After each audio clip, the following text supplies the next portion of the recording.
Hindi natin nakitin. Kasi maano pa. Yan yung... Pero hindi mo masyadong makita dito yung ano eh. Buo niyan dapat dito ha. Pero akitin natin ng konti lang. Nang-over pa kami.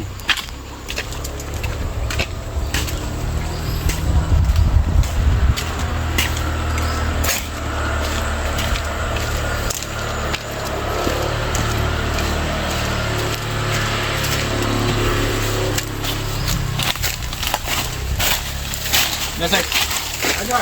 Ha? Kailangan papabuyaw.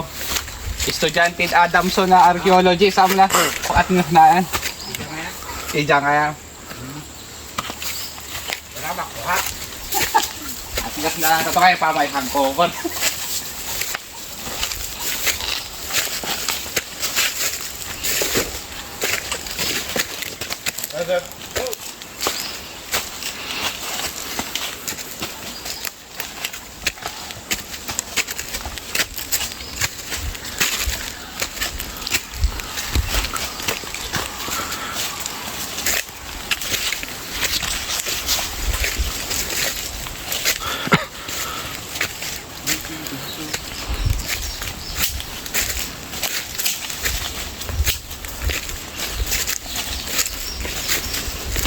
Sa pinakatuktok niya, ano, dyan mo makikita yung mga traces ng mga tao noon.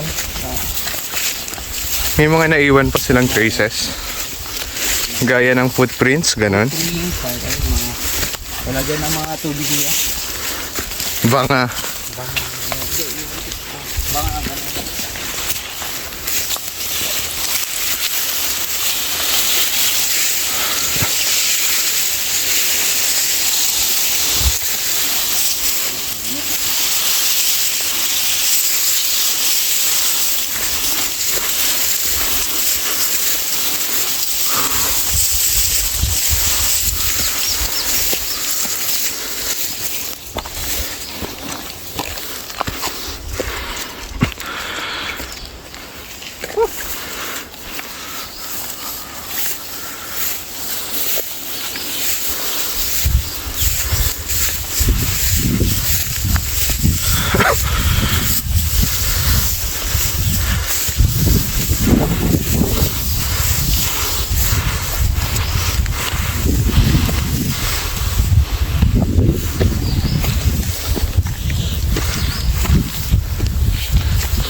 Yan yung ijang na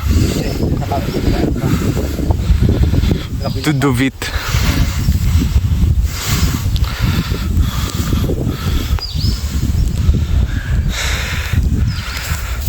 Hanggang dyan na lang tayo. Hindi, masyadong mataas yung ano.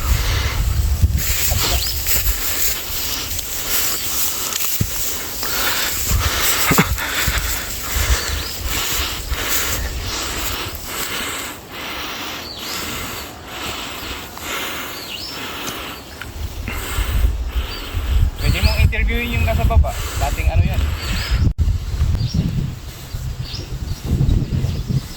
Sigurado ka.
Pwede pala umupo-upo dito, no?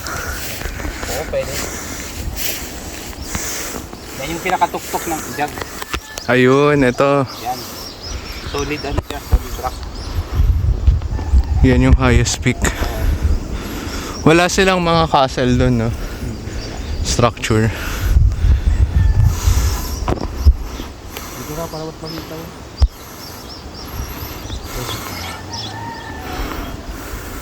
Nangit mo ako. Ito ang muna iligpit ko. Ang hindi daw. Umba. Kami. Kita na kaya sino iraras pulot? Sino? Bed namin waduh di Chunos. Sino? Gani? Nanyiwasay pa? Bo. Pinimahataw na mas kapit tayo siguro na doon. Ah. Oh, tema. Tapos paano sila umaakyat dito, yung mga tribong Ivatan noon? Eh, dito rin. Dito ano? Doon sa kabila. Oh, yung style nila, nag-i-stack sila noon ng ano, ng pagkain dun sa taas. Yan. Yung pinaka-leader nila dito, si Panaw. Sabi sa'yo eh. Mang Puspanaw. Oo, yan yung pinaka-leader nila dito doon. Si Panaw. Yung taas niyan, flat area na siya. Flat area na may maraming traces ng mga pabilog-bilog na imbakan ng mga tubig dyan. May mga traces ng paa dyan eh. Ewan ko kung tao yan o ewan ko. Basta maganda yung taas niyan eh. Na pagsabi ko maganda. Delikado nga lang kasi ano. Madulas ngayon. Basa pa. Kasi hindi ka pa nakakain. Gusto ka kung punta ka dito. Kape lang kami. Baka may mga iniwan pang lunyes si ano dyan, si Panaw. Ano? Eh di meron tayong merienda. Maganda sa taas dyan. Kita mo lahat. Itbud. Tapos sa northern part. Kiraya. Kiraya. Lahat ng kikita mo. Bandang mga tao doon dito. So talagang fortress siya ng mga Ivatan noon, no? Takbuhan. Takbuhan. Pag may gera,